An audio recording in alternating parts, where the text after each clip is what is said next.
What happens when Hollywood's most legendary tough guy walks into a den of daytime television hosts who think they can push him around? Well, you're about to find out, and trust me, this is one confrontation you won't see coming. Clint Eastwood, the man who made careers out of staring down bad guys and delivering justice with a whisper, found himself face to face with Joy Behar in what started as a routine promotional appearance, but quickly spiraled into television chaos. Before we dive into this explosive encounter, make sure you hit that subscribe button and drop a comment below, because this story is going to leave you speechless. The cameras rolled live, and Whoopi Goldberg smiled warmly at their guest. Ladies and gentlemen, please welcome the legendary Clint Eastwood, she announced as the studio audience erupted in applause. Eastwood nodded politely as he settled into his chair, his weathered hands resting calmly on the armrests. "Thank you for having me," he said in that unmistakable gravelly voice.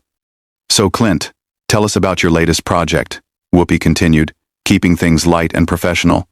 "What drew you to this particular story?" "Well, it's about second chances," Eastwood replied thoughtfully. "Sometimes people deserve another shot at redemption, even when society has written them off." Sarah Haynes leaned forward with genuine interest. "That's such a beautiful theme. How do you choose which stories to tell at this stage in your incredible career?" "I look for truth," Eastwood answered simply. "Stories that say something real about the human condition. Hollywood's got enough fantasy." The conversation flowed naturally for several minutes, with Eastwood sharing insights about his directing process and working with actors. The studio audience was clearly captivated by his presence and wisdom. But Joy Behar had been unusually quiet, sitting back in her chair with a knowing smile. She had been waiting for her moment, and now she saw it. "Clint, can I ask you something?" Joy interjected, her tone shifting noticeably. "You talk about truth and redemption, but don't you think some of your past comments about certain political figures might contradict that message?" The temperature in the studio seemed to drop several degrees. Whoopi shot Joy a warning glance, but it was too late.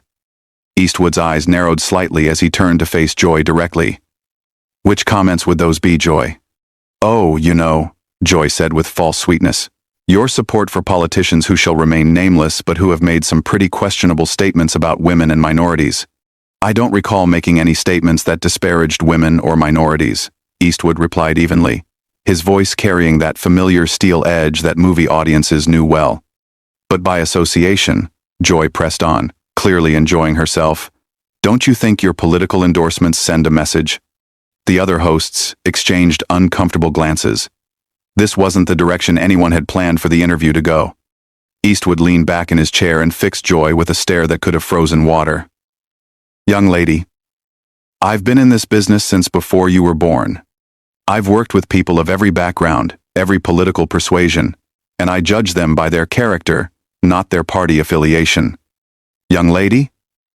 Joy's voice rose an octave. "Excuse me, but I think I have every right to ask tough questions of my guests. And I have every right not to answer gotcha questions from someone who's more interested in creating controversy than having a conversation." Eastwood shot back, his calm demeanor never wavering despite the edge in his voice. Joy's face flushed red.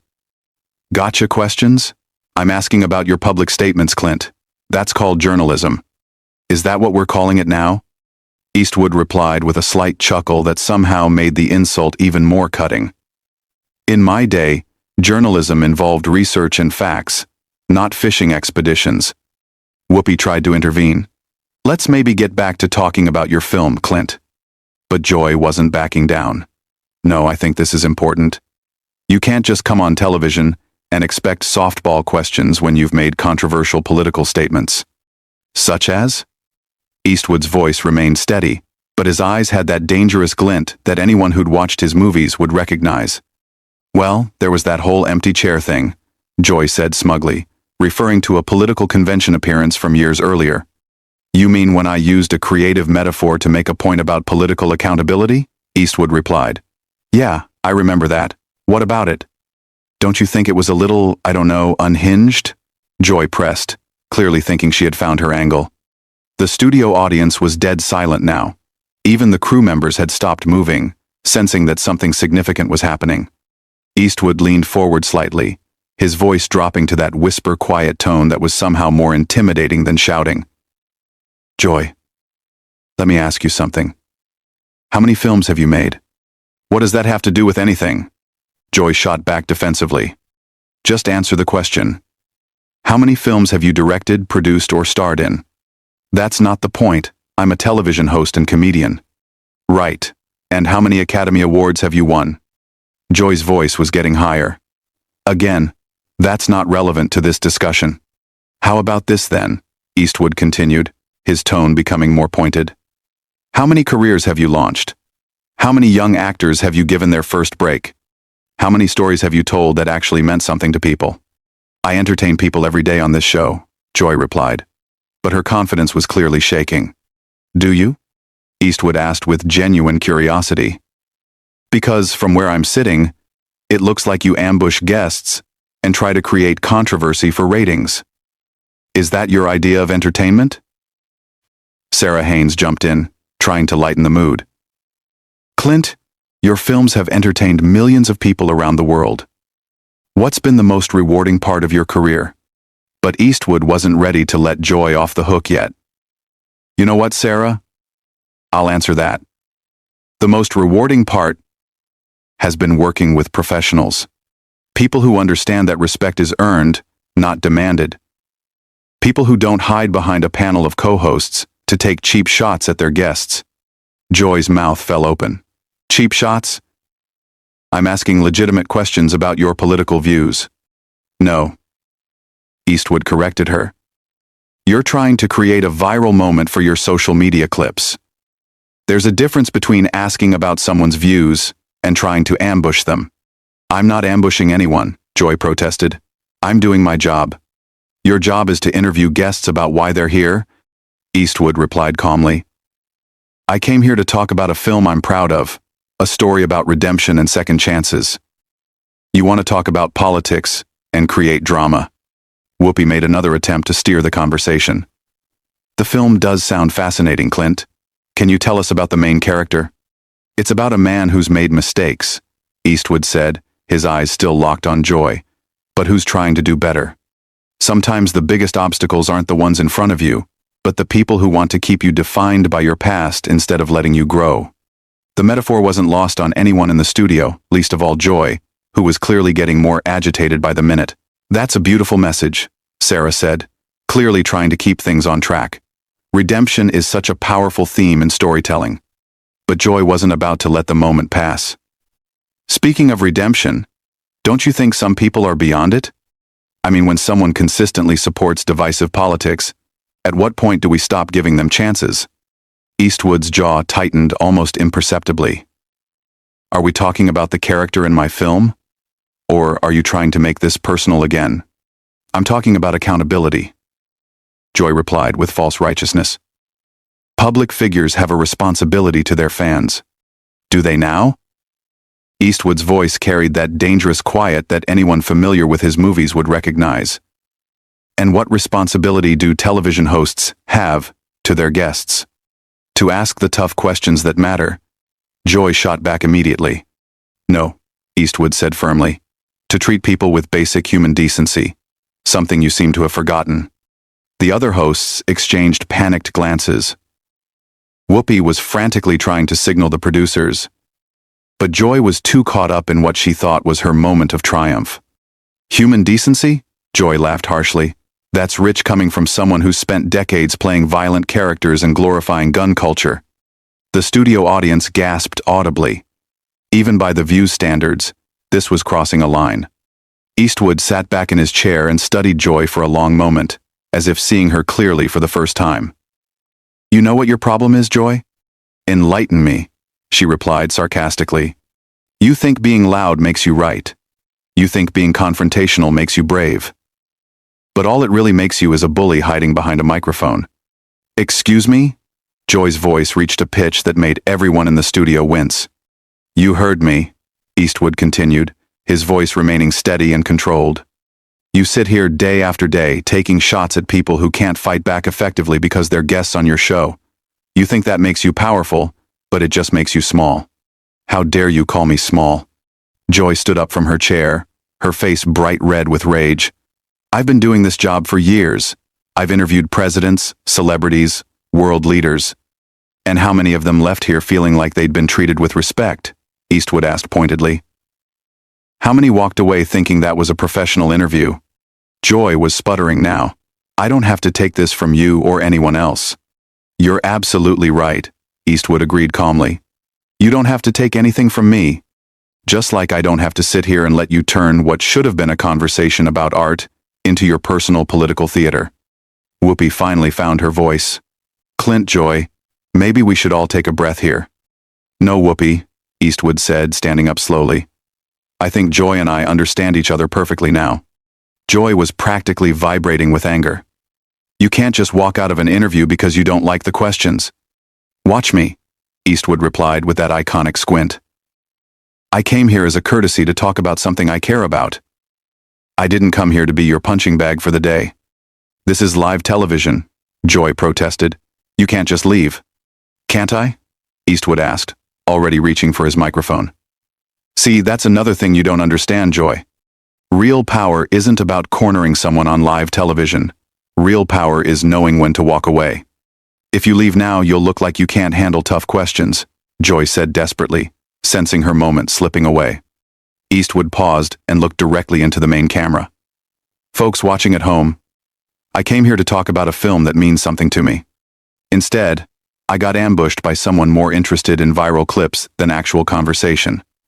That tells you everything you need to know about the state of television today." Then he turned back to Joy. "As for handling tough questions, lady, I've been handling tough questions since before you knew what a microphone was. The difference is they were usually asked by professionals."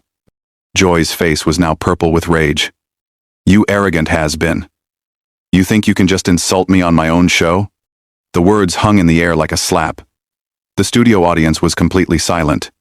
The other hosts looked mortified, and even the crew members were staring in shock. Eastwood slowly turned back to face Joy, and for a moment, his expression was exactly like the characters he'd played in dozens of westerns, calm and dangerous, and absolutely done with the situation.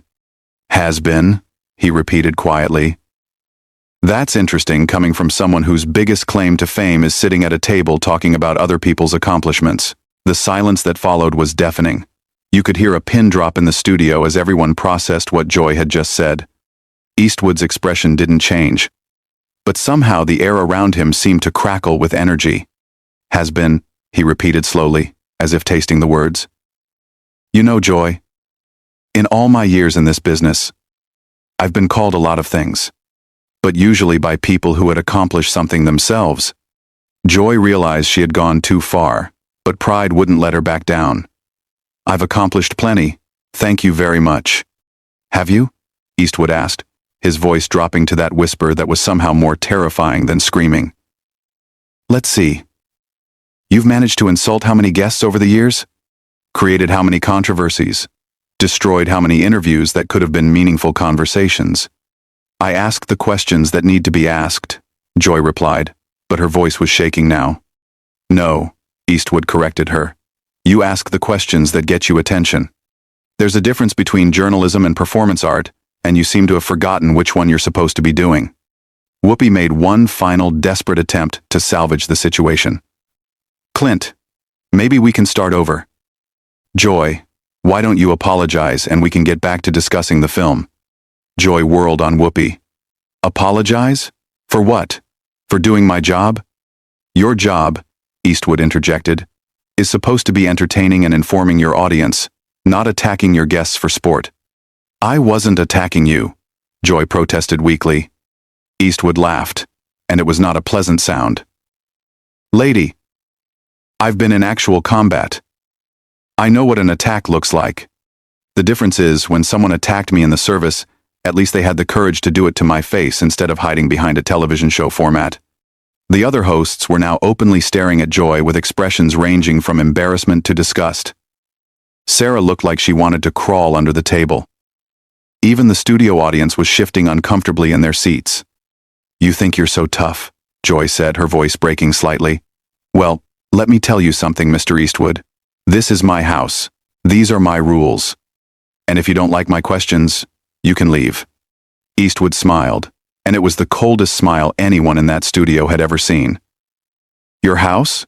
Your rules? You know what, Joy? You're absolutely right. This is your house. And that's exactly the problem. He stood up fully now, towering over the seated panel. In your house, guests get ambushed. In your house, disagreement means disrespect. In your house, creating drama is more important than creating understanding. Well, congratulations. You've built yourself quite a house there. Joy was practically sputtering.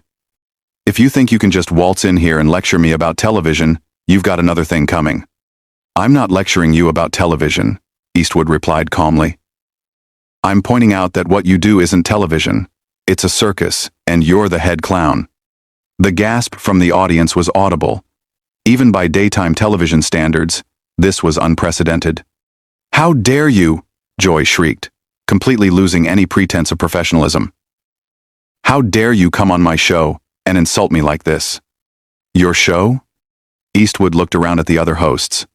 Funny, I thought this was supposed to be a panel show with multiple hosts.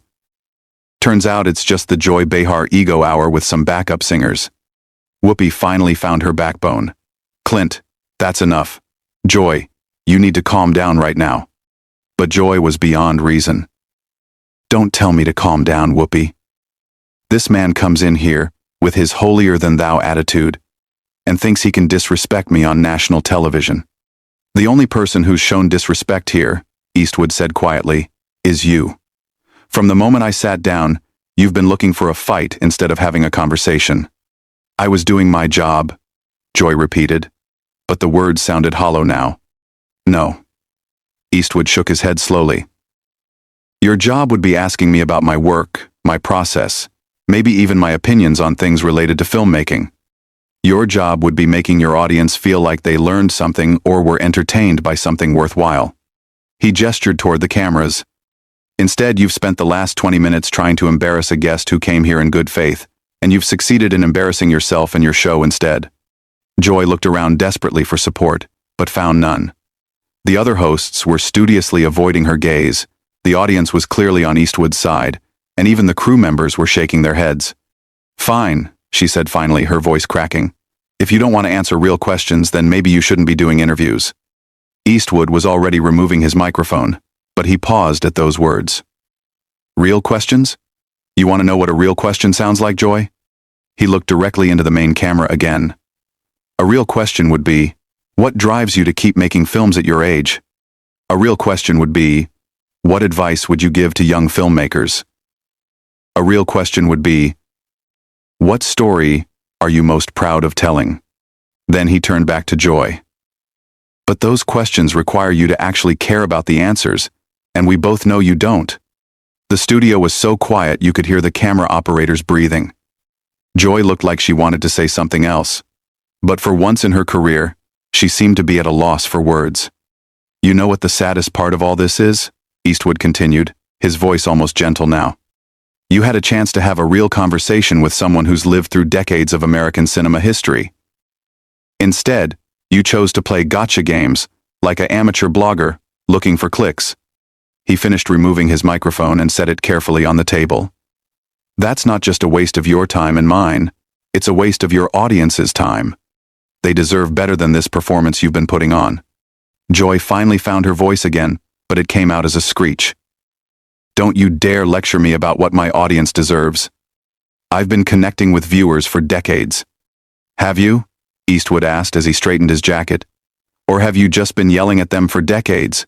Because there's a difference between connecting with people and just making noise. The producers were frantically signaling from behind the cameras, clearly trying to figure out how to handle this unprecedented situation. This was live television, and their biggest guest was walking out after completely dismantling one of their hosts. Security, Joy called out desperately. Get security. Eastwood laughed genuinely for the first time since the interview began. Security? What are they going to do, Joy? Arrest me for hurting your feelings? He looked around the studio one more time, taking in the stunned faces of everyone present.